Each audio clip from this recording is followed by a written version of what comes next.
Halo teman-teman, kembali lagi dengan saya di channel Gua Salju Seboto.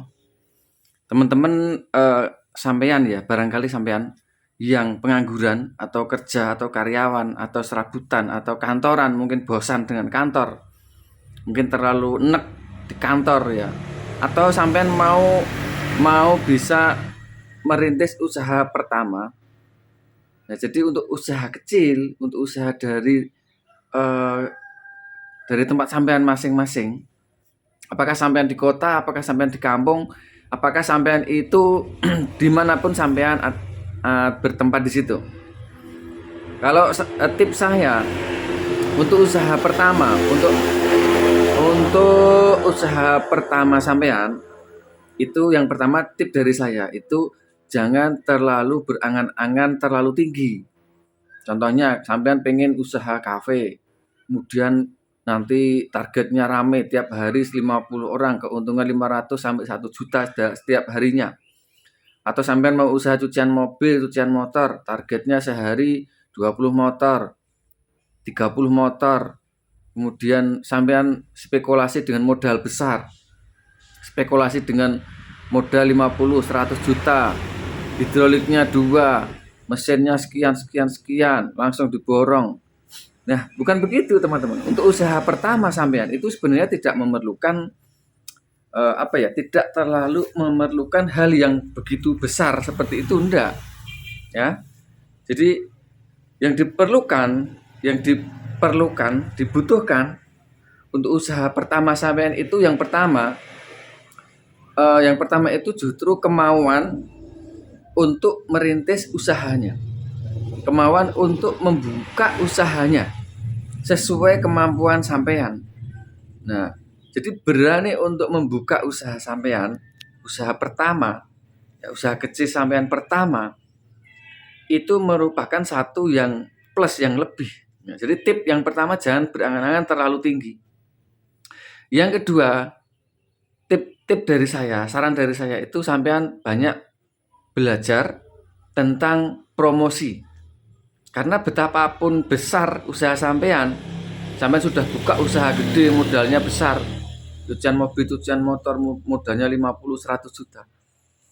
Tapi kalau sampean tidak belajar cara mempromosikan, cara mengenalkan, cara menawarkan ke orang-orang yang sampean kenal, yang pertama sampean kenal, yang kedua teman kantor, teman kerja, teman dolan, teman main.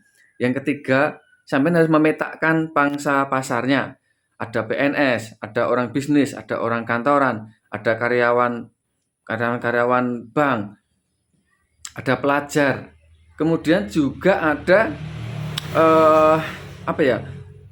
Orang-orang biasa seperti tukang ojek, Gojek. Nah, kemudian juga ada mereka pebisnis, pengusaha. Mereka pasti punya motor. Nah, gimana sampai bisa masuk ke sisi sisi apa yang mereka butuhkan di dalam kategori perawatan cucian mobil, cucian motor. Nah, karena apa? Karena secara psikologi manusia, ya orang yang bekerja sebagai pengusaha itu pasti mereka beda cara melayani, cara menarik, cara mempromosikan, cara menawarkan itu pasti berbeda. Nah, berbeda lagi dengan mereka yang usaha kantoran, kerja kantoran, pasti cara menarik mereka itu berbeda. Ibu-ibu rumah tangga, ibu-ibu yang di rumah ya, di rumah tangga atau ibu-ibu kantoran juga bisa kerja pabrik. Cara menarik dan cara mendatangkan calon pelanggan sesuai dengan profesi mereka masing-masing. Seorang pebisnis tentu dia mobilnya bagus, motornya bagus, mau dilayani full, bisa diambil, bisa diantar, bisa dikerjakan di rumah, bisa di salon di rumah, bisa cleaning interior dan lain sebagainya, bisa hilangkan jamur kaca. Itu adalah tipe dari orang-orang pebisnis ya, kelas atas. Nah, sampean mau masuk di ranah yang mana? Itu disesuaikan dengan penduduk masyarakat lingkungan di tempat sampean. Kalau tempat sampean itu kebanyakan pengusaha, maka sampean harus dengan cara yang berbeda. Kalau di tempat sampean itu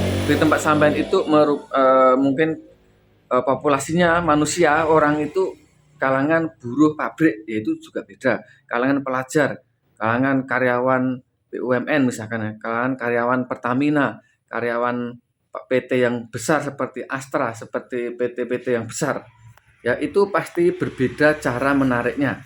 Nah, maka sampean harus membuat semacam observasi ringan, observasi sederhana, observasi lapangan gitu. Nah, PNS-nya berapa persen, pekerja kantor instansi berapa persen, kerja bank berapa persen, karyawan bank berapa persen, pekerja buruh, pebisnisnya, pengusahanya. Nah, kemudian yang ketiga, sampean bisa menawarkan. Setelah sampean memetakan pangsa pasarnya, sampean bisa tawarkan lewat broadcast. Broadcast lewat HP, lewat media sosial juga bisa. Tapi broadcast itu menuju langsung ke nomor WhatsApp mereka atau ke chat di Facebook bisa atau Instagram bisa. Instagram, Facebook, Google Map ya, cari mapnya.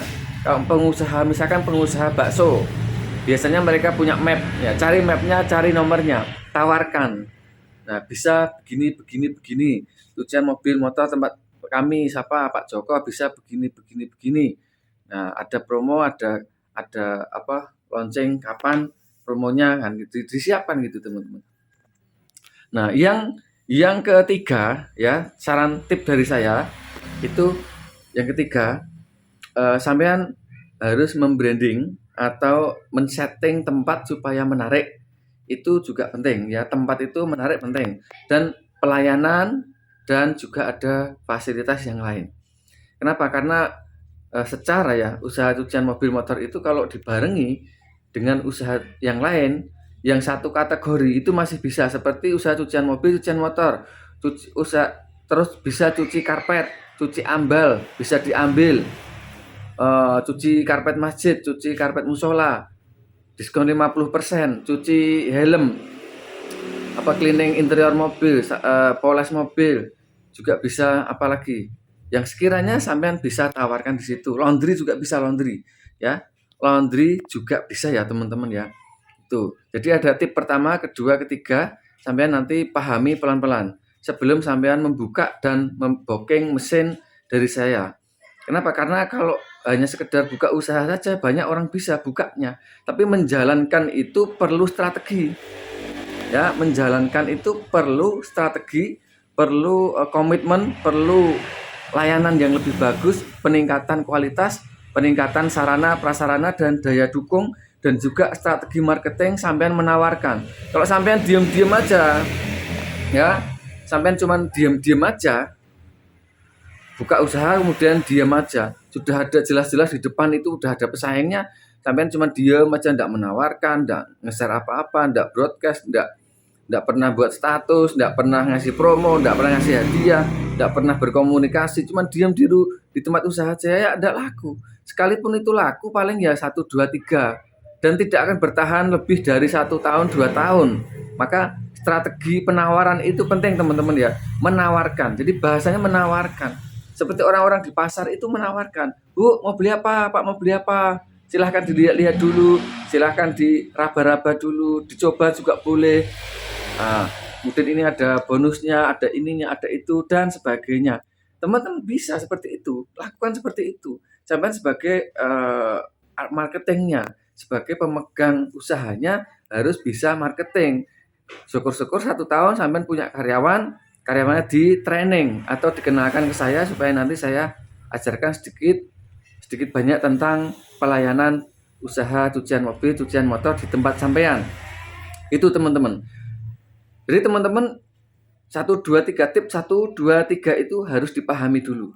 Jangan asal buka saja. Kalau asal buka saja laku tapi kurang banyak, atau kurang nikmat, atau kurang laris, atau kurang memuaskan, atau enggak maksimal gitu lah. Hasilnya itu enggak maksimal gitu. Supaya maksimal sampai harus belajar marketing, belajar penawaran, belajar broadcast, belajar menawarkan, mempromosikan, mengiklankan di tempat sampean masing-masing satu kota, supaya sampean bisa bersaing dengan usaha cucian mobil, cucian motor yang lain di tempat sampean, dan sampean bisa dikenal. Gitu caranya. Buat kartu nama, buat brosurnya, buat itu tanda panah itu yang misalkan 1 kilo, cucian mobil Pak Slamet 1 kilo, cucian mobil motor Pak Slamet, cucian mobil, cucian karpet Pak ada tanda panah itu loh, ditaruh di mana-mana. Ditaruh di mana-mana, kemudian taruh cucian mobil, cucian motor, promo atau diskon berapa persen, dapat fasilitas apa, bisa antar jemput dan sebagainya. Jadi sampean sesuaikan dengan kondisi lapangan atau kondisi calon pelanggan di tempat sampean ya, ditawarkan saja enggak apa-apa.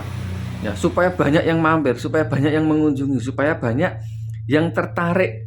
Jadi rumus marketingnya adalah kalau sampean ngundang 100 orang untuk datang cuci mobil atau motor tempat sampean, itu nanti 5%-nya itu akan jadi pelanggan tetap. Sampean ngundang 100 orang, maka 5%-nya akan menjadi pelanggan tetap. Berapa? 5%-nya itu antara 5 sampai 10 pelanggan. Nah, kalau sampean tidak menawarkan apa-apa, ya mereka yang mampir itu tidak banyak gitu. Ada tapi tidak banyak, cuma kebetulan aja. Tapi kalau sampean menawarkan ke 50 orang, 100 orang, 500 orang, 1000 orang, maka yang nyantol menjadi pelanggan tetap harian atau mingguan atau per bulan, dia mampir ke tempat sampean itu akan lebih banyak. Itu adalah rumus marketing di mana yang saya pelajari, semakin banyak sampean menginformasikan, maka semakin banyak yang nyantol menjadi pelanggan. Ibarat kata, sampean perlu banyak peluru, perlu banyak nembak dulu. Nah, kasih promo, kasih diskon, kasih hadiah, kasih apa. Fasilitasnya diperbagus. Nanti kalau pelanggan udah banyak, sampean naikkan tarifnya pelan-pelan. 1.000, 2.000, 3.000 ya mungkin pas ganti tahun baru atau pas Idul Adha atau pas puasa Ramadan, Idul Fitri, sampai naikkan 5.000, sampai naikkan 3.000, 2.000 itu enggak masalah. Karena pelanggan sampean sudah terlalu banyak, dinaikkan pun juga enggak masalah, tetap banyak yang mampir ke tempat sampean. Gitu ya teman-teman ya. Tip dari saya, jangan lupa untuk komentar. Jangan lupa untuk komentar di kolom komentar atau sharing konsultasi langsung dengan saya. Untuk sampean yang berada di Kendari, Sulawesi Tenggara, tidak usah khawatir. Yang berada di Palembang atau Medan ataupun di Manado, mitra saya udah ada di Manado. Ada juga yang di Palopo, Sulawesi, ya ada di Makassar juga ada. Tapi kebanyakan dari Kalimantan, Kendari, sama Riau, Jambi ya itu paling banyak. Balikpapan juga ada. Kalimantan Timur, Kalimantan Tengah, Kalimantan Barat, ya Berau, mana lagi saya lupa ya. Itu udah ada mitra-mitra saya di sana. Nanti sampean kalau mau observasi atau lihat mitra iPower nanti bisa colek saya atau hubungi nomor saya di bawah. Nanti saya kasih nomor WhatsApp mereka supaya sampean bisa berkunjung ke sana dulu, enggak apa-apa. Tapi kalau mau langsung buka yakin, kemudian mau pesen booking mesin siap. Itu ya teman-teman ya. Gitu teman-teman. Semoga bermanfaat ya teman-teman ya. Semoga bermanfaat teman-teman tadi sekilas tentang pembersihan interior, cucian mobil atau setim mobil. Tarifnya di tempat sampean disesuaikan aja dulu. Jadi tidak usah tinggi-tinggi ya, mungkin 40, 45, 50. Terserah. Kalau untuk baru memulai itu tarifnya yang murah aja. Mungkin di diskon atau bayar separuh dulu kan baru buka kan. Baru buka ya bayar separuh dulu. Nanti kalau udah dikenal, udah rame, udah banyak pelanggan ya, teman-teman bisa naikkan pelan-pelan seperti itu. Kita dalam keadaan kotor ketika datang itu kembali dalam keadaan bersih semaksimal gitu kan. Jadi seperti ini. Tuh. Kemudian untuk depan juga sama. Nanti bagian bawah sana tidak bisa dihilangin, tidak masalah sih. Tapi kalau mau dihilangin pakai chemical cairan nanti pesan ke saya bisa, paket sama mesin juga bisa. Ya ini kan banyak sekali hitam-hitam ini loh. Oh ya kan. Dan kita mau lihat ini loh.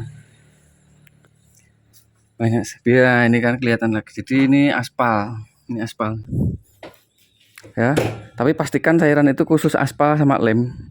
Kalau cairan umum seperti bensin, solar bahaya, nanti bisa ngelupas catnya bisa ngelupas. Jadi ini pakai cairan khusus.